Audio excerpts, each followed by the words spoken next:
আসসালামু আলাইকুম বন্ধুরা, আশা করি আপনারা সবাই ভালো আছেন। আজকে আমরা যে বিষয়টা নিয়ে আলোচনা করব সেটা হচ্ছে ছাগল কেনার আগে আপনারা যেসব ভুলগুলো করবেন না।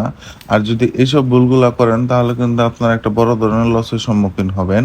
তো বন্ধুরা, ছাগল কেনার আগে এক নাম্বার যে বিষয়টা লক্ষ্য করতে হবে সেটা হচ্ছে ছাগলের জাত, এবং ছাগলটিকে ভালো করে দেখতে হবে বা পর্যবেক্ষণ করতে হবে যে ছাগলের কোনো ধরনের সমস্যা আছে কিনা। কারণ আপনারা যদি ওই ছাগল কিনে আনেন তাহলে কিন্তু আপনারা বড় ধরনের একটা সমস্যায় পড়বেন। এর কারণ হচ্ছে আপনারা যখন ওই ছাগলটিকে লালন পালন করে বিক্রয় উপযোগী করবেন, এর পরবর্তীতে যখন আপনারা ওই ছাগলটিকে বিক্রয় করতে নিয়ে যাবেন তখন কিন্তু ওই ছাগল কেউ কিনতে চাবে না। আর যারা বা কিনতে চাবে তারা কিন্তু ওই ছাগলটির দাম অনেক কম বলবে।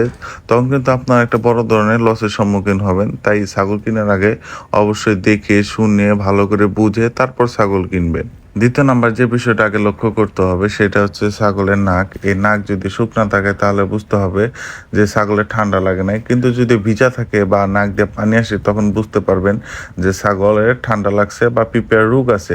তখন এই ছাগল কিনা থেকে বিরত থাকতে হবে। তৃতীয় নাম্বার যে বিষয়টা আগে লক্ষ্য করতে হবে সেটা হচ্ছে বন্ধুরা, ছাগলের টয়লেট বা পায়খানা চেক করতে হবে। যদি টয়লেট হচ্ছে গুটি গুটির মতো থাকে তাহলে বুঝতে হবে যে ছাগল সুস্থ আছে।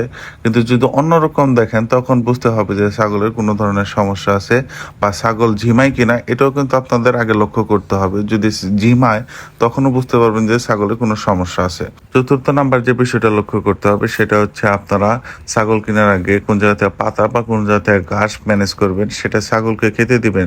দেখবেন যে ছাগল ঠিক মতো খাচ্ছে কিনা। যদি ঠিক মতো খায় তাহলে বুঝতে পারবেন যে ছাগলের রুচিতে কোনো সমস্যা নাই, তখন আপনারা ওই ছাগলটা কিনতে পারবেন। আর যদি না খায় তখন বুঝতে হবে যে ছাগলের রুচিতে কোনো ধরনের সমস্যা আছে, ঠিকমতো খেতে চাচ্ছে না।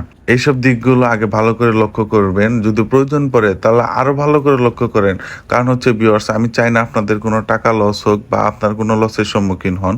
তো ভিউয়ার্স, আজকের ভিডিওটা এ পর্যন্তই ছিল। যদি ভালো লাগে তাহলে অবশ্যই আমার চ্যানেলটি সাবস্ক্রাইব করে দিবেন, আর আপনাদের মূল্যবান মতামতটা আমার কমেন্ট বক্সে জানিয়ে দিবেন। আসসালামু আলাইকুম।